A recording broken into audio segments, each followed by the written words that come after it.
지금 이 순간 여러분 앞에 누군가가 서서 무례하고 날 선 말투로 말을 걸어온다면 여러분은 어떤 반응을 보이시겠습니까? 그냥 모른 척 지나가는 게 나을까요? 아니면 맞대응하며 되받아쳐야 할까요? 혹은 자리를 피하는 게 가장 지혜로운 선택일까요? 이런 질문 앞에서 대부분의 사람은 잠시 멈춰 서게 됩니다. 감정은 이미 요동치기 시작하고 자존심은 조용히 속삭입니다. 이대로 당하면 내가 너무 바보 같잖아. 그래도 가만히 있으면 만만하게 보일 텐데. 살아가다 보면 이유 없이 시비를 거는 사람, 의도적으로 감정을 건드리는 사람을 마주하게 됩니다. 동네 병원 앞 약국에서, 마트 계산대 앞에서, 심지어 동네 버스 정류장에서도 그런 상황은 예고 없이 찾아옵니다. 어느 날 동네 시장에서 이런 일을 겪었습니다.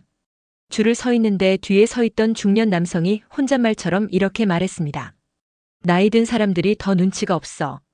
이런 데선 빨리빨리 해야지. 분명 명자 어르신을 향한 말이었습니다. 가슴이 철렁 내려앉았지만 그냥 넘어갈 수도, 그렇다고 싸울 수도 없는 상황이었습니다. 그 순간 예전에 친구에게 들은 조언이 떠올랐습니다. 무례한 사람에게는 감정을 억지로 억누르지 말고 단 한마디로 그 무례함을 비추어줘야 한다. 명자 어르신은 고개를 살짝 돌려 상대를 바라보며 이렇게 말했습니다. 그 말씀 혹시 저한테 하시는 건가요? 목소리는 낮고 담담했습니다. 그 말에 상대는 당황한 듯 고개를 돌렸고 아무 말 없이 계산대를 옮겨갔습니다. 그날 명자 어르신은 목소리를 높이지 않았습니다. 하지만 그 한마디가 상황의 분위기를 바꿨고 상대는 스스로의 무례함을 인식하게 되었습니다. 사람들은 감정적으로 대응할 때보다 오히려 차분하게 중심을 잡고 말할 때 더 깊은 인상을 받습니다. 특히 나이가 들수록 목소리보다 태도가 큰 울림을 줍니다. 오늘 영상에서는 이런 무례한 상황에서 스스로를 지키는 말 한마디, 그 말이 가진 힘에 대해 함께 이야기 나누고자 합니다. 우리가 화를 내는 것도 무조건 참는 것도 아닌 제3의 방법을 선택할 수 있다는 것을 기억하셔야 합니다. 그 말씀 혹시 저한테 하시는 건가요? 라는 이 말은 간단하지만 매우 강력한 힘을 가집니다. 왜냐하면 그 말은 상대의 공격을 무력화시키면서 동시에 자신의 경계를 명확히 세우는 문장이기 때문입니다. 대개 공격적인 사람들은 본인이 무례하다는 것을 자각하지 못합니다. 그저 감정의 배설구로 상대를 삼는 것이죠. 그러나 이 말 한마디는 공격자를 되돌아보게 만들고 타인 앞에서 자신의 언행을 부끄럽게 느끼게 만듭니다. 만약 최근에 누군가의 말에 상처받은 적이 있으셨다면 다음을 기억해 주세요. 당신이 화를 내지 않는다고 약한 것이 아닙니다. 오히려 차분하게 중심을 지키는 말을 꺼내는 순간 그 말은 오랜 시간 당신을 지켜주는 심리적 방패가 됩니다. 그 말씀을 저한테 하시는 건가요? 이 한마디는 조용하면서도 상대에게 강력한 울림을 줍니다. 감정을 폭발시키지 않고도 자신의 경계를 지키는데 탁월한 말이죠. 그런데 상황에 따라 더 복잡한 말싸움이나 뒷말로 이어질 수 있는 경우에는 더 품위 있게 흐름을 끊어낼 또 다른 말들이 필요합니다. 이어서 소개할 두 번째 말은 바로 이렇습니다. 혹시 무슨 오해가 있으신 건가요? 이 말은 공격적인 흐름 자체를 멈추게 만드는 힘이 있습니다. 대개 사람들은 감정이 격해지면 상대의 상황이나 의도를 파악하지 않고 단정 짓거나 몰아붙입니다. 왜 이렇게 일을 느리게 해요? 그건 기본 아닌가요? 그 나이 먹고도 이게 안 되나요? 라는 식의 말은 대표적인 일방적 언행이죠. 하지만 그때 이렇게 되묻는다면 흐름은 순식간에 바뀝니다. 혹시 제가 뭘 잘못 이해하고 있는 건가요? 아니면 무슨 오해가 있으신가요? 이 말은 비난을 받아넘기기보다 상대의 말을 거울처럼 돌려주는 효과를 냅니다. 심리학자 윌리엄 글래서는 이렇게 말합니다. 상대를 바꾸려 하지 말고 스스로 질문하게 하라. 오해라는 전제를 조용히 깔아주면 상대의 태도는 갑자기 차분해집니다. 자신이 잘못 짚었나? 혹은 너무 예민하게 반응했나? 되돌아보게 되는 거죠. 퇴직 후 봉사활동 중에 같은 팀원으로부터 이런 말을 들었습니다. 도와주실 거면 좀 확실하게 해주세요. 애매하게 말하지 마시고요. 순간 당황했지만 경자 씨는 조용히 웃으며 이렇게 물었습니다. 혹시 제가 뭔가를 잘못 이해한 걸까요? 불편하셨다면 알려주세요. 그 말에 상대는 금세 어색해졌고 곧바로 아니요, 제가 좀 예민했던 것 같아요라며 사과했습니다. 싸움도 비난도 없었지만 상황은 완전히 달라졌습니다. 바로 이것이 품위 있게 흐름을 되돌리는 말의 힘입니다. 그리고 이제 세 번째, 가장 우아하고 단단한 경계선이 되는 한마디를 소개해드립니다. 바로 그렇게 말씀하시면 저도 좀 불편해집니다. 이 문장은 시니어가 사회적 관계 속에서 스스로의 경계를 지킬 수 있도록 해주는 가장 명료한 보호 문장입니다. 공격하는 사람들은 상대의 불쾌감을 고려하지 않습니다. 하지만 이 한마디로 나도 감정을 지닌 사람이라는 사실을 상기시켜주면 상대는 더 이상 무례함을 지속하기 어렵습니다. 어느 날 직장 동료에게 그 나이에도 계속 일하시기 힘들지 않으세요? 라는 말을 들었습니다. 그 순간 상처도 받았지만 성희 씨는 담담하게 말했습니다. 그렇게 말씀하시면 저도 좀 불편하네요. 상대는 당황하며 그런 뜻은 아니었어요. 그냥 여쭤본 거예요. 라며 급히 수습했습니다. 이렇듯 상대를 흥분시키지 않고도 내 불편함을 정중히 알리는 한마디는 인간관계에서 매우 강력한 메시지가 됩니다. 이 말은 공격을 막을 뿐 아니라 나의 가치를 지키는 울타리가 되어줍니다. 이 세 가지 문장은 나이가 들어서도 자신을 지키며 관계를 건강하게 만드는 말의 기술입니다. 큰 소리를 내지 않고 억울함을 사귀지도 않으면서도 내 태도를 잃지 않는 법. 그 핵심은 바로 담담하지만 분명한 한마디에 있습니다. 지금까지 정리해보면 다음과 같습니다. 그 말씀 저한테 하시는 건가요? 혹시 무슨 오해가 있으신 건가요? 그렇게 말씀하시면 저도 좀 불편합니다. 이 말들은 단순한 대화가 아닙니다. 시니어의 존엄을 지키는 언어의 방패입니다. 그리고 그 방패는 누구나 익힐 수 있습니다. 나를 지키고 관계를 상하게 하지 않으며 스스로 중심을 잡는 법. 이게 바로 나이 들어 더욱 품위 있는 사람으로 살아가는 첫걸음이 됩니다. 혹시 여러분도 오늘 소개한 세 문장을 실제로 써본 경험이 있으신가요? 아니면 앞으로 어떤 상황에서 한번 적용해 보고 싶은지 댓글로 남겨주세요. 여러분의 이야기 하나하나가 저희에게는 큰 의미가 됩니다. 이 영상이 도움이 되셨다면 좋아요와 구독, 그리고 지인과의 공유도 부탁드립니다. 우리 모두의 말이 더 따뜻하고 강해지는 그날까지 계속 함께하겠습니다. 오랜 기간 직장 생활을 해오면서도 상사의 무례한 태도로 인해 적지 않은 스트레스를 받았습니다. 회의 시간마다 반복되던 말, 이런 자료밖에 못 만드나요? 이래서야 승진은커녕 자리 지키기도 힘들겠어요. 처음엔 그냥 웃고 넘겼고 다른 날은 꾹 참고 더 열심히 해보려 애썼습니다. 하지만 상사의 말투는 점점 더 거칠어졌고 사적인 자리에서도 존중은 없었습니다. 그때 태영 씨는 더 이상 참지 않기로 결심했습니다. 그리고 어느 날 회의 중 조용히 입을 열었습니다. 부장님, 그렇게 말씀하시면 저도 많이 불편해집니다. 피드백은 감사하지만 말씀하시는 방식이 조금 달라졌으면 좋겠습니다.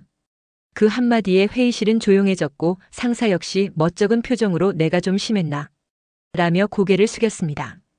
태영 씨는 소리를 지르지 않았고 감정을 쏟아내지도 않았습니다. 그저 차분하고 담담한 어조로 자신의 경계를 알렸습니다. 그 한마디의 힘은 바로 여기에서 나옵니다. 심리학자 토머스 고든은 말합니다. 대화의 목적은 이기는 것이 아니라 감정을 조율하는 것이다. 우리는 흔히 갈등을 피하면 관계가 부드러워질 거라고 생각하지만 참기만 하면 결국 감정이 굼고 어느 날 터져버리게 됩니다. 반면 이렇게 조용히 말하는 한마디. 저도 불편합니다. 이 말은 상대를 자극하지 않으면서도 내가 더 이상 무례함을 받아들이지 않겠다는 품위 있는 경계선이 됩니다. 혹시 이런 경험 있으셨나요? 반복되는 농담, 사소한 지적, 예민하게 받아들일 필요 없는 말일 수도 있지만 이상하게 마음속에 울분이 쌓이는 경우, 그럴 때 필요한 것이 바로 이 한마디입니다.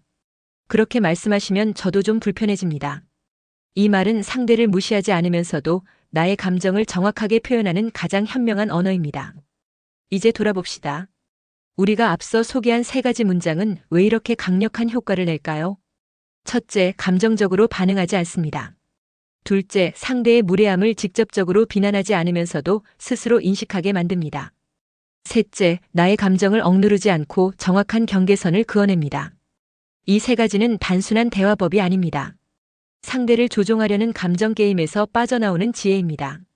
많은 사람들은 무례한 상대가 내 감정을 흔들고 있다고 믿습니다. 그러나 철학자 에픽테토스는 이렇게 말합니다. 우리를 상처 입히는 건 그 말 자체가 아니라 우리가 그 말에 어떻게 반응하는가이다. 시니어가 되어서도 인간관계의 중심에서 품위를 지키는 사람은 단순히 참는 사람이 아닙니다. 조용한 단호함을 표현할 줄 아는 사람입니다. 말없이 속을 끓이며 억지로 웃는 것이 아니라 단 한마디로 분위기를 바꿀 줄 아는 사람입니다. 그 말씀 저한테 하시는 건가요? 혹시 무슨 오해가 있으신 건가요? 그렇게 말씀하시면 저도 불편합니다.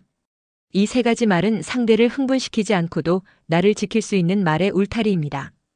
관계를 끊는 대신 건강하게 조절하는 방식이죠. 서울, 대전, 포항, 진주 등 다양한 지역에서 은퇴 후에도 인간관계로 고민하는 어르신들이 이 세 문장을 배우고 나서부턴 참는 게 아니라 표현하는 법을 익혔다며 삶의 질이 달라졌다고 말합니다. 지금 이 영상을 보고 계신 여러분도 분명히 경험하셨을 겁니다.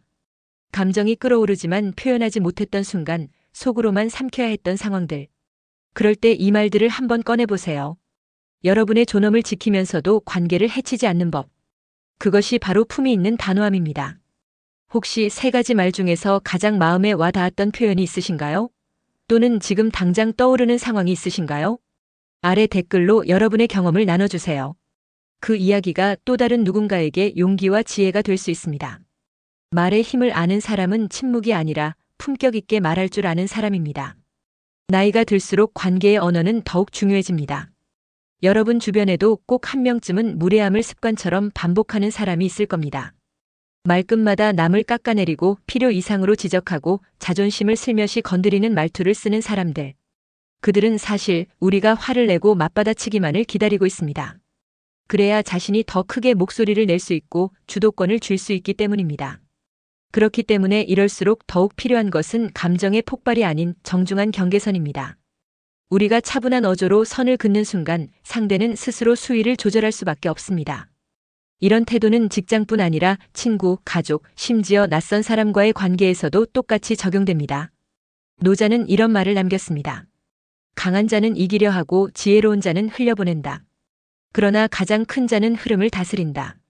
오늘 여러분과 함께 나눈 이 세 가지 말은 바로 그 흐름을 다스리는 힘이자 관계 속에서 존엄을 지키는 언어입니다. 이번에는 이 세 가지 말을 일상에서 습관처럼 활용할 수 있는 실천법 5가지를 소개해 드리겠습니다. 먼저 첫 번째는 감정의 한 박자 늦추기 훈련입니다. 누군가가 무례하게 말하는 순간 감정은 즉시 끌어오릅니다. 그때 바로 반응하면 후회할 말을 하게 되죠. 그래서 필요한 것이 바로 숨 고르기입니다. 속으로 천천히 3번 심호흡을 해보세요. 그 말씀을 저한테 하시는 건가요? 라는 말을 꺼내기 전 그 짧은 숨 고르기가 감정의 폭발을 막아주고 내가 원하는 방식으로 상황을 이끌 수 있는 여유를 줍니다. 두 번째는 거울압 연습입니다. 혹시 무슨 오해가 있으신 건가요? 그렇게 말씀하시면 저도 불편합니다. 이 두 문장을 정면을 바라보며 감정 없이 조용히 말해보는 연습을 해보세요. 처음엔 어색해도 반복하다 보면 목소리와 어조가 차분해지고 실제 상황에서도 훨씬 안정감 있게 표현할 수 있습니다. 실제로 70대 김모 어르신은 매일 아침 거울 앞에서 이 문장을 연습한 뒤 가족 모임에서 불편한 말을 들었을 때 침착하게 대응할 수 있었다고 합니다. 세 번째는 일상 속 경계선 세우기 습관화입니다. 누군가 무례한 농담을 했을 때 억지로 웃거나 아무 말 없이 넘기는 습관을 조금씩 줄여보세요. 그 말은 조금 불편하네요. 라는 말 한마디를 던지는 것부터 시작해도 좋습니다. 그렇게 말하는 순간 상대도 내가 단순히 참는 사람이 아니라는 것을 느끼게 됩니다. 네 번째는 무례한 사람의 심리 이해하기입니다. 상대를 미워하는 대신 그 사람이 왜 그런 행동을 하는지를 생각해보는 겁니다. 대부분 무례한 사람은 스스로 부족하거나 불안할 때 타인을 끌어내리는 방식으로 자존심을 지키려 합니다. 이 사실을 알고 있으면 저 사람이 이렇게 말하는 건 내 문제가 아니라 그 사람의 불안 때문이구나 라고 받아들이게 되고 감정적으로 끌려가지 않게 됩니다. 다섯 번째는 차분한 매너의 여운을 믿기입니다. 그렇게 말씀하시면 저도 불편합니다. 이 한마디는 상황을 정면으로 거부하지 않으면서도 상대에게 여운을 남깁니다. 그 여운은 종종 상대가 집에 돌아가서 내가 좀 심했나 하고 스스로 돌아보게 만듭니다. 이것이 바로 말의 품격이자 진짜 강한 사람의 말투입니다. 오늘 함께 살펴본 이 세 가지 말은 결코 대립이나 반격을 위한 무기가 아닙니다. 오히려 내 자존감을 지키고 관계를 건강하게 유지하는 언어적 기술입니다. 첫 번째, 그 말씀을 저한테 하시는 건가요? 상대의 무례함을 스스로 자각하게 만드는 말. 두 번째, 혹시 무슨 오해가 있으신 건가요? 공격자의 정당성을 흔들어 그 흐름을 끊는 말. 세 번째, 그렇게 말씀하시면 저도 불편해집니다. 공격을 차단하면서도 품위를 잃지 않는 경계선의 말. 이 세 가지를 마음속에 저장해 두세요. 언젠가 예상치 못한 상황에서 여러분의 단 한마디가 관계의 흐름을 바꾸는 순간이 찾아올지도 모릅니다. 그리고 영상이 도움이 되셨다면 좋아요와 구독, 주변 분들과의 공유도 잊지 마세요. 오늘 하루 여러분의 말이 여러분을 지켜주는 가장 큰 힘이 되시길 바랍니다.